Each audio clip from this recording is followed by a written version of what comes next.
తాకట్లో ఉన్న బంగారాన్ని విడిపించి ఆ రోజున మార్కెట్ ధర కట్టి మిగిలిన డబ్బును మీకు అందిస్తుంది కొమ్మూరి గోల్డ్. నమస్తే, welcome to healthy conversations with IT media. నేను మీ ఝాన్సీ. సో ఈరోజు మనతో డాక్టర్ శ్రవంతి గారు ఉన్నారు, లాప్రోస్కోపిక్ రోబోటిక్ సర్జన్, గైనకాలజిస్ట్ కూడా. సో విమెన్లో కూడా ఇప్పుడు కల్చర్ పేరున కానివ్వండి, అంటే ముందు నుంచి ఉంది టొబాకో కన్జంప్షన్ అనేది. చుట్టలు అంటూ ఉండేవాళ్ళు మన అమ్మమ్మలు, నానమ్మలు. పాతకాలంలో పొగాకుని డైరెక్ట్గా తీసుకునేవాళ్ళు. ఇప్పుడు సిగరెట్స్ రూపంలో, ఇంకా వీడ్స్ అని రకరకాలుగా తీసుకుంటున్నారు. సో ఇలా తీసుకోవడం వల్ల విమెన్ హెల్త్ అండ్ రిప్రొడక్టివ్ సిస్టమ్కి ఎలాంటి నష్టం చేకూరే అవకాశం ఉంటుంది? పొగాకు కానీ, సిగరెట్ కానీ ఏ రూపంలో తీసుకున్నా టొబాకో కన్జంప్షన్ అనేది ఎలాంటి హామ్ చేస్తుంది బాడీకి? ఈ విషయం గురించి మాట్లాడదాము. నమస్తే మ్యామ్. నమస్తే మ్యామ్. సో ఇప్పుడు ఒక కల్చర్ అయిపోయింది, కార్పొరేట్ కల్చర్. నేను స్మోక్ చేయను, నేను డ్రింక్ చేయను అంటే వాళ్ళని విచిత్రంగా చూసే డేస్లో మనం ఉన్నాము. సో చాలామంది ఓకే, ఒక్కటే కదా, ఒక్కటి తాగుదాం, లేకపోతే వీక్లీ వన్సే కదా తీసుకుందాం అని చెప్పి తీసుకునే వాళ్ళు కూడా ఉన్నారు. ఒక్క సిగరెట్ అయినా కన్జంప్ చేస్తే మన బాడీలో ఎలాంటి చేంజెస్ ఉంటాయి? ఏది అంటే చిన్నగా మినిమల్లో ఏం కావు కానీ, but that is a bad habit అంతే. Bad habit. ఎస్, అది అడిక్ట్ అయిపోతాము. మనం అనుకుంటాము ఎప్పుడో ఒకటే కదా అని, అది మనల్ని లాగేస్తుంది. కొన్ని వీక్ మూమెంట్స్లో ఎక్కువ చేసేస్తాం తెలియకుండానే. ఇప్పుడు అదేంటంటే ఫ్యాషన్ ఏంటంటే మన కష్టాల్లో ఉంటే మందు తాగాలి, అదేంటో అదొకటి. బాధ వచ్చినా తాగాలి, సంతోషం వచ్చినా తాగాలి. అంతకుముందు మేల్స్ లో ఉండేది, ఆ అబ్బాయిల్లో ఉండేది అది. ఇప్పుడు అమ్మాయిల్లో కూడా అది ఏంటంటే అది ఒక స్టైల్ అనుకో, తగ్గకూడదు, సమానం. అదే ట్రెండ్ ఎట్లా అయిందంటే, ఇదేంటి మాకు వాళ్ళకి లేదా బాధ, మాకు లేదా బాధ వాళ్ళకేనా, మేము కూడా తాగుతాం అనేటట్లు తయారయ్యారు. ఏదేమైనా కూడా habits or habits. Bad habits అనే అంటాం.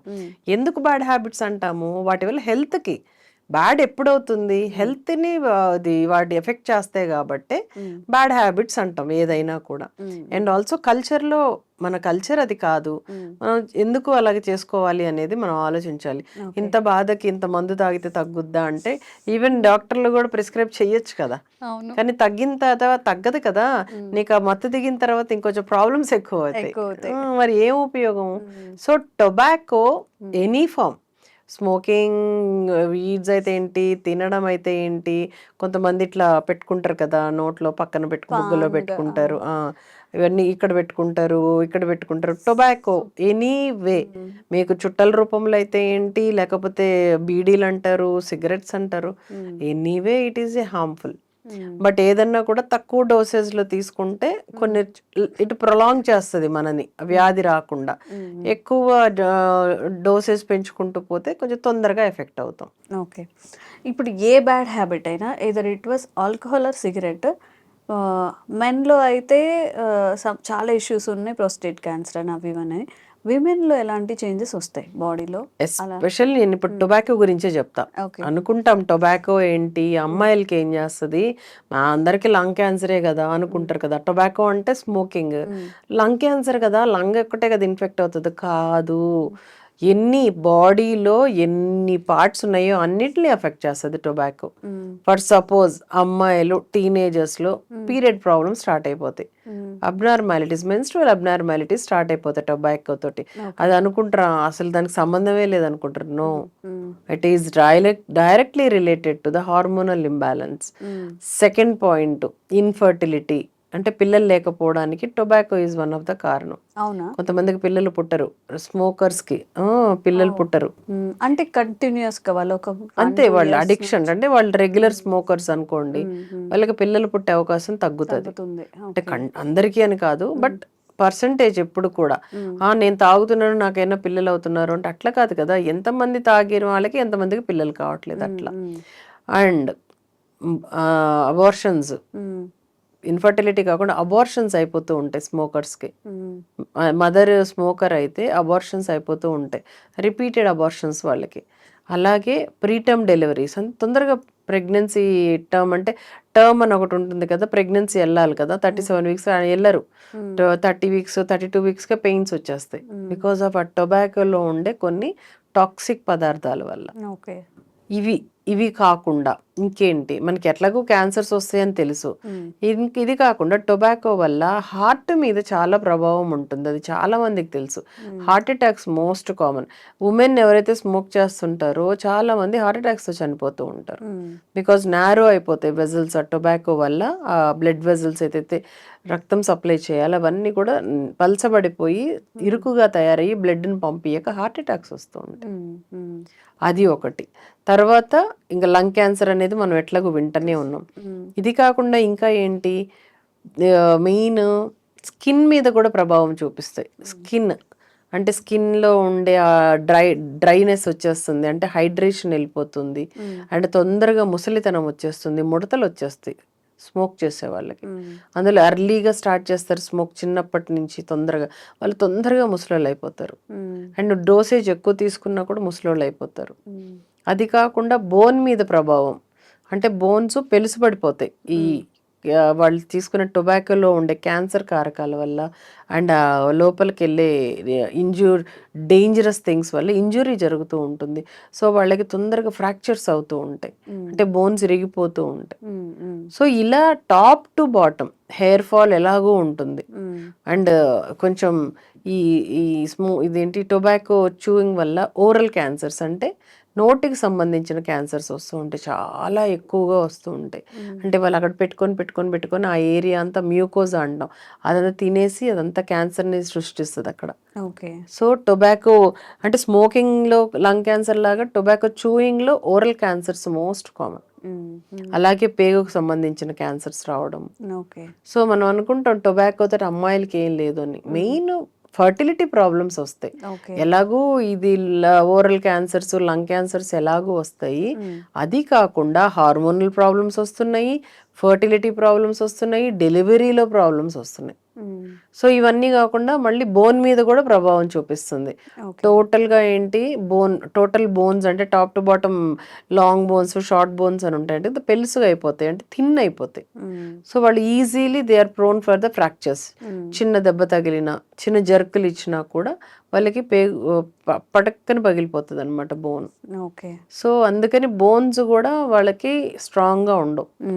మ్యామ్ ఇప్పుడు పుట్టిన బిడ్డ మీద కూడా లైక్ బేబీస్ మీద ప్రభావం ఉంటుందా? హెల్దీ బేబీస్ రాకపోవడం.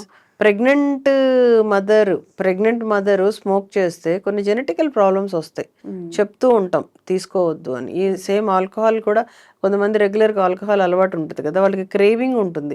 వాళ్ళు ప్రెగ్నెన్సీలో కొంతమంది మాకు అరుస్తూ ఉంటారు, మాకు అది ఇవ్వండి అని, అంటే అడిక్షన్ వల్ల. అంటే వాళ్ళు ఫ్రస్ట్రేట్ అయిపోతూ ఉంటారు, అది తాగ విత్డ్రావల్ సిమ్టమ్స్. సేమ్ స్మోకింగ్కి డ్రింకింగ్కి రెండింటికి విత్డ్రావల్ సిమ్టమ్స్ ఉంటాయి. అంటే అసలు ఆ నర్వస్ సిస్టమ్ మీద వాళ్ళు భరించలేనంత బాధ ఉంటుంది, వాళ్ళు తాగితే గానీ వాళ్ళు కంట్రోల్ కాదు. కానీ అన్నిటి వల్ల బేబీకి ఫీటస్ అంటాం, కడుపులో ఉండేవి, వాటి మీద ఎఫెక్ట్ ఉంటుంది. డిఫెక్టివ్ బేబీస్ వస్తారు. ఓకే. వన్స్ స్మోకింగ్ స్టార్ట్ చేసిన తర్వాత మీరు చెప్పిన ఇప్పుడు చాలా రకాల డిసడ్వాంటేజెస్, సిమ్టమ్స్ చెప్పారు. ఈ సిమ్టమ్స్ లేకుండా మళ్ళీ నార్మల్ లైఫ్లో ఉండాలి, అంతా స్ట్రాంగ్గా ఉండాలన్నప్పుడు అసలు అది పాసిబుల్ అవుతుందా? మీరు ఫస్ట్ స్మోకింగ్ ఆపేయండి. అండ్ హెల్తీ హ్యాబిట్స్ అంటే మంచిగా ఈ బ్రీతింగ్ ఎక్సర్సైజెస్ అంటాం కదా, ప్రాణాయామం మనం చేస్తూనే ఉంటాం, అలాంటివి చేయండి. హెల్తీ హ్యాబిట్స్ అంటే నేచర్కి దగ్గరగా వెళ్ళడము, పొల్యూషన్ ఉండే ఏరియా నుంచి దూరంగా వెళ్ళాలి. తర్వాత డైటరీ హ్యాబిట్స్ కూడా మార్చుకోవాలి, అంటే ప్యూర్ వెజిటబుల్స్, అంటే ప్యూర్లీ లీఫీ వెజిటబుల్స్ అంటాం కదా, గ్రీన్గా ఉండి ఆకుకూరలు, అలాగే పీచు పదార్థాలు ఎక్కువ ఉండేవి తినాలి. అలాగే లంగ్స్ని ఎప్పుడు క్లీన్ చేసుకోవడానికి మనం బ్రీతింగ్ ఎక్సర్సైజ్లు ఎలాగ చేస్తామో స్టీమ్ ఇన్హలేషన్స్ తీసుకోవడము మనకి అలవాటే, అది కరోనా టైంలో చేసాం. అలాంటివి తీసుకొని దాన్ని మంచిగా ఎప్పుడు క్లీన్ చేసుకుంటూ ఉండాలి. అలాగే మనం వాటర్ ఎక్కువ తీసుకుంటూ ఉండాలి, హైడ్రేట్ అవుతూ ఉండాలి. సో ఈ హ్యాబిట్స్ని మార్చుకుంటూ ఉండి అది కానీ ఆపేసాము అని అంటే న్యాచురల్గా హెల్దీ వేలోకి వెళ్ళిపోతాం, not at all issue. And ఇంకోటి ఏంటంటే, మనం ఇంతకుముందు పాతకాలంలో రిసార్ట్స్ వెళ్తుంటాం కదా, వీకెండ్ రిసార్ట్స్ అని, అవన్నీ కూడా ఏంటంటే హెల్దీ హ్యాబిట్స్. అక్కడ పొల్యూషన్ ఉండదు. రిసార్ట్స్ అంటే ఏంటి, ఎక్కడో లోపల కొంచెం ఇంటీరియర్లో ఉంటాయి, అక్కడ మనం ఎందుకు రిలాక్స్ అవుతాము వీకెండ్స్ లో, will get a lot of oxygen. So దానికి ఒక రిలేటెడ్ ఉంటాయి ప్రతి దానికి, టైం పాస్ అని కాదు అక్కడ. మనం అక్కడ మంచిగా నేచర్ కి దగ్గరగా చెట్ల మధ్యలో ఉంటాం. సో అలాంటివి అప్పుడప్పుడు అట్లాంటి ఏరియాస్కి వెళ్ళడము, మంచి ఆక్సిజన్ ఉండే ఏరియాస్ వెళ్ళి అక్కడ రోజు మనం మెడిటేషన్ అలాంటివి చేసామనుకోండి. మెడిటేషన్ అంటే ఇట్లా రెస్పిరేటరీ ఎక్సర్సైజ్, బ్రీతింగ్ ఎక్సర్సైజెస్ అంటాం కదా, అదే ఇన్హేల్ ఎగ్జేల్ అంటాం. అంటే లోపలికి మంచిగా తీసుకోవాలి, ఇంకో సైడ్ నుంచి వదలాలి. అలాంటివి చేసినప్పుడు శుద్ధి అయిపోతుంది మొత్తం. సో ఇవన్నిటి నుంచి బయటపడే అవకాశాలు ఉంటుంది. అంటే వాళ్ళకి క్రానిక్ కాఫ్ ఎప్పుడు వస్తుంది అని అంటే, వీళ్ళు స్మోక్ చేస్తూ ఉంటే తగ్గుతానే ఉంటారు.